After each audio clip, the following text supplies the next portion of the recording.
Tapi klien saya nggak mampu kayaknya bayar Pak Evan gitu. Mampu lah Pak, udah bisa bikin resort kok Pak.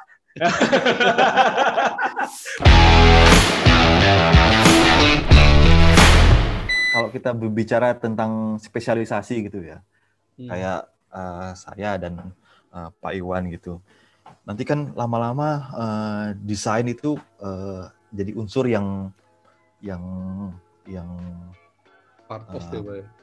part of sebenarnya. Jadi ada advice lain yang kita bisa kasih gitu selain itu. Karena kayak saya gitu, saya selain desain itu juga saya akan berbicara tentang strategi bisnis gitu. Misalnya dia mau buka resort, buka villa gitu. Kamu mau jualannya gimana sih? Gitu. Promosinya kamu mau kayak gimana? Gitu. Nah, saya bisa kasih advice gitu ke mereka. Lebih baik kayak gini, segmenmu kayak gini loh. Nanti kamu jualannya modelnya kayak gini gitu. Segmen yang kamu ambil kayak gini gitu. Sampai hotel operatornya pun saya bisa kasih advice gitu. Kayak yang ini aja nih. Karena ini sesuai dengan filosofi dari resort yang mau kita buat, bangunannya gitu. Jadi hotel operatornya pun itu nggak semua hotel operator mau gitu. Karena kan mereka belum pernah nanganin gitu. Yang tipe-tipe kayak gini gitu. Nah, itu akan sebenarnya selling point untuk kita juga gitu. Itu sebenarnya ada hubungannya sama presentasi nih itu sebenarnya Pak. Ya. Nilai jual. Presentasi. Saya yakin juga Pak Iwan sama Pak Evan juga gitu kan. Pasti. Sama klien. Ya, karena kan kita nggak bisa ya, maksudnya kita cuma desain kayak misalnya kalau arsitek kita cuma jual desain yang keren misalnya gitu ya, nggak cuma itu sebenarnya gitu loh. Karena yang dituju juga bukan cuma itu sebenarnya. Balik lagi orang buka resort misalnya, ya dia pengen tahu dong kalau resort itu potensinya seperti apa gitu. Cuannya seberapa gitu, dengan resortnya itu cuannya seberapa gitu juga pengen tahu dong pasti. Baik lagi. Nggak cuman pokoknya resortnya bagus, biayanya berapa ya nanti hitung lagi nanti. Dia pasti pengen hitung dong semuanya gitu. Masuk akal nggak? Masuk nggak di budgetnya? Bisa nggak aku jual lebih mahal?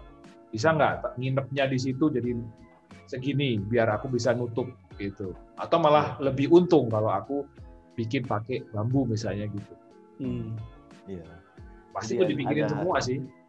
Ya, jadi ada hal-hal yang gitu yang menjadi pertimbangan sih nantinya ketika kita kasih ketemu klien gitu, kita kasih advice gitu. Jadi advice desain udah lewat gitu, pasti perbincangannya akan terjun ke bisnisnya, operasional gitu. Udah pasti sih. Menarik ini Pak, soalnya ya itu.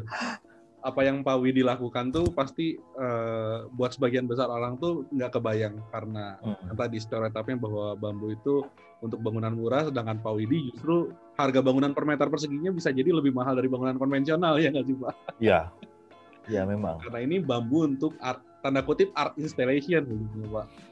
Ya, jadi nggak sekedar cuman fungsional tapi juga nilai seni sebenarnya. Jadi penilaiannya lebih ke filosofi seni gitu.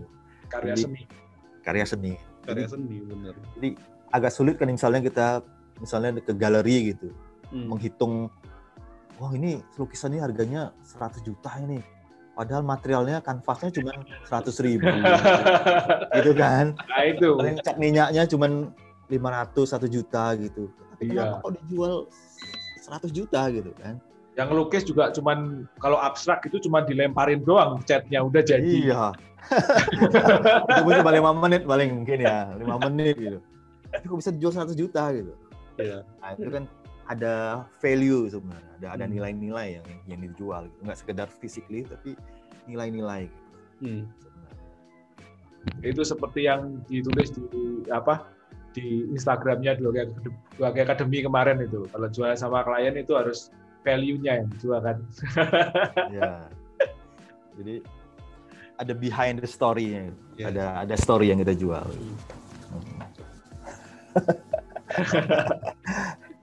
Terus kalau ketemu klien ini gimana nih Pak? Yang ngomong ini bentuknya kayak gini apa dengan sketsa atau dengan kayak apa? Sketsa pun kalau Kalau suruh bikin 3D juga pasti puyeng. Di sini yang anak-anak 3D pasti, waduh kalau suruh bikin 3D-nya sendiri ya puyeng juga kayak gitu.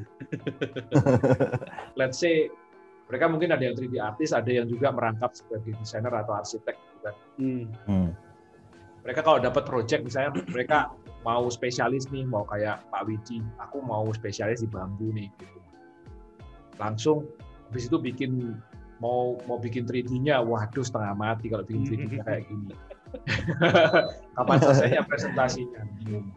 Jadi pertanyaan pertamanya untuk Pak Widi di sini nih. Presentasinya pakai gambar, pakai maket, pakai animasi, atau gimana nih? Pas sketsa tangan langsung di depan klien? Pakai Lumion dong. Wah. Pakai Lumion guys, pakai Lumion. Aduh. Jadi sebenarnya kita menggunakan metode tradisional banget, yang low teknologi sebenarnya. Jadi metode desainnya kita pakai maket sebenarnya. Jadi yang kita buat itu sebenarnya maket 3 dimensinya. Jadi sebelumnya sih biasanya kita buat sketsa gitu, sketsa kasar lah, sketsa bentuk lah gitu. Nah, habis itu kita tahu kan bentuknya, anggap aja misalnya bentuknya kayak apa? Keong gitu kan. Kayak keong nih, kayaknya bagus nih, cocok nih dengan di sini gitu, dengan filosofinya, dengan fungsinya bla bla bla gitu. Nah, di situ biasanya kita buat maketnya. Maketnya itu biasanya yang outline-nya aja gitu, untuk tahu bentuknya aja gitu. Bahwa atapnya akan segini, tingginya segini gitu. Untuk skalanya gitu. Habis itu kita coba ke maket yang lebih besar. Itu biasanya 1:100. Nah, maket yang lebih besar itu 1:50 biasanya. Nah, di situ baru kita mengeksplor desainnya gitu. Mulai dari strukturnya, kita taruh pondasinya di mana sih gitu, kolom-kolomnya di mana gitu. Dan dengan maket itu semua akan kelihatan gitu. Dalam artian sistem strukturnya, join bambu ke bambu seperti apa gitu. Jumlah bambunya, kolomnya ini harus 2, harus 3 gitu, kita bisa pelajari di situ gitu. Sedangkan kalau misalnya lewat sketsa, ya bisa sih buat sketsa 3D gitu, sketsa perspektif lah gitu. Tapi di situ kita nggak bisa tahu ininya kedalamannya seperti apa sih gitu di sketsa itu, karena shadow-nya kan nggak ada gitu. Kita cuma buat shadow sendiri gitu, berdasarkan imajinasi gitu. Tapi lewat maket kita bisa lihat secara utuh gitu, setiap detail-detailnya, skalanya. Kita bisa taruh orang di situ. Ini skalanya ketinggian nih, turunin sedikit dong gitu. Ini atapnya terlalu pendek nih. Dan juga beberapa yang penting sih ini sih join-joinnya, sistem strukturnya gitu. Nah, untuk presentasinya lebih banyak pakai maket sih. Jadi sebenarnya apa yang kita buat, maket yang kita buat itu sama persis dengan yang akan dibangun, yang terbangun itu sama persis. Karena maket itu adalah blueprint-nya, working drawing itu ada di maket itu. Karena kalau kita buat bentuk organik gitu, bentuk daun atau bentuk apapun itu, gambar kerjanya itu agak sulit untuk dipahami. Karena misalnya knock-nya itu biasanya kan kita lurus gitu. Iya. Anggap aja atap itu knock-nya berapa sih? 7 meter, 8 meter gitu kan. Nah, ini misalnya knock-nya panjangnya ada 10 meter gitu, tapi naik turun gitu.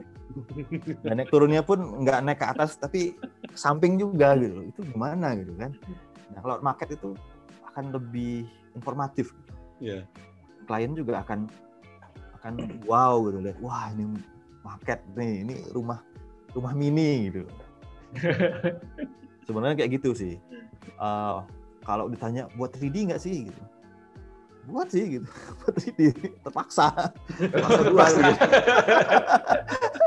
Aduh, karena pertama kali 3D yang harus dibuat itu yang ini, untuk 3D line itu pakai AutoCAD tuh, supaya kita bisa menghitung kekuatan strukturnya. Jadi untuk menghitung gempa, angin, gitu, beban manusia itu kita buat 3D-nya, 3D line. Nah, untuk presentasinya sih untuk kadang-kadang klien perlu presentasi ke investor gitu kan, proyek besar, resort gitu ya, terpaksa kita buat 3D rendernya gitu. Tapi itu by request sih sebenarnya. Kita nggak sodorin itu di awal gitu. Lebih ke market sih. Gitu. Dan karena kita sih ngomongnya karena kita jualan seni nih gitu. Orang nggak bisa ngerender. Mungkin satu saat kita bisa kerjasama ini, Pak. Siap. Tapi ini klien saya nggak mampu kayaknya bayar Pak Evan. Mampu lah Pak, udah bisa bikin resort kok Pak. Masa biar saya nggak mampu.